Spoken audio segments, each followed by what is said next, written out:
Every few generations, the financial system reset.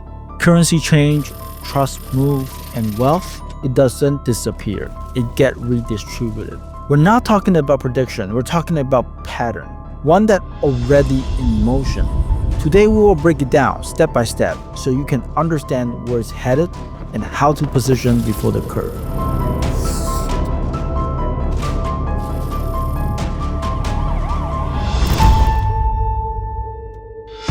Let's start with the data. Baby boomer control nearly 70 trillion in assets. Over the next 20 years, most of it will change hands, either through inheritance, the investment, or business exit. Right now, over 12 million small businesses are owned by people over 55 years old, and the majority have no succession plan. At the same time, we're seeing major currency shift. The US dollar has lost over 97% of its purchasing power since 1913. Since 2020 alone, over 40% of all dollars in circulation were printed. That has consequences. Meanwhile, assets, not income, are what's outpacing inflation. Stock, real estate, and yes, private businesses. That's where capital is flowing.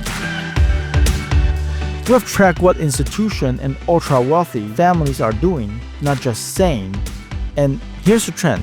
They're buying productive assets, not just because of return, because of resilience. Blackstone has over $1 trillion in assets under management. Their private equity division has been scaling up in growing businesses like HVAC, logistics, waste management. Why? Because these businesses throw off cash and hold pricing power. That's the game. Asset-backed income. Price in the currency that's losing value, but producing goods and services that can reprice in real time. So let's talk numbers. The average US small business owner net about $150,000 to $200,000 a year. Many of these companies sell for 2 to 3x earnings, especially when sellers are motivated or nearly retirement. Comparing that to the stock market, the S&P 500 traded at roughly 20x earnings. In businesses, you're buying cash flow at a discount. And unlike stock, you can influence the outcome. You don't really need to invent the wheel. You just need to find the profitable one and drive it better. That's why private equity firms are rolling up local service business at scale. And it's not just about profit, it's about control. When you own a business, you control hiring, pricing, delivery, and strategic direction. That's real leverage. So what most people are missing is that we're shifting from capital-driven economy to a system-driven one. The question isn't how much money do I have? It's how well is my machine operating? If you own content that generate attention, a business that generate income, and capital that generate opportunities, you have created your own flywheel. We are entering a new era where small operator with tight ecosystem will outmaneuver legacy companies that move too slow, especially in a world where speed, trust, and data matter more than math.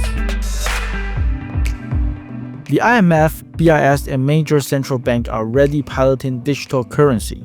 Tokenized security are no longer fringe. They are being integrated by firms like BlackRock. We're watching the digitalization of capital across all layers of the system. This means liquidity moves faster, risk concentrated faster, and opportunities for these who are ready open up much wider. This isn't about panic, it's about positioning. In the next decade, the most valuable skill set will be understanding the financial structure, acquiring real asset, operating lean business, raising capital, and building a trust-based community. You don't need to do everything, but you need to own something. Because in the next reset, being an employee with saving won't be enough. Being an owner will be everything. You don't need to rush, but you do need to start. Start looking at cash flow. Start building leverage. Start creating your own system.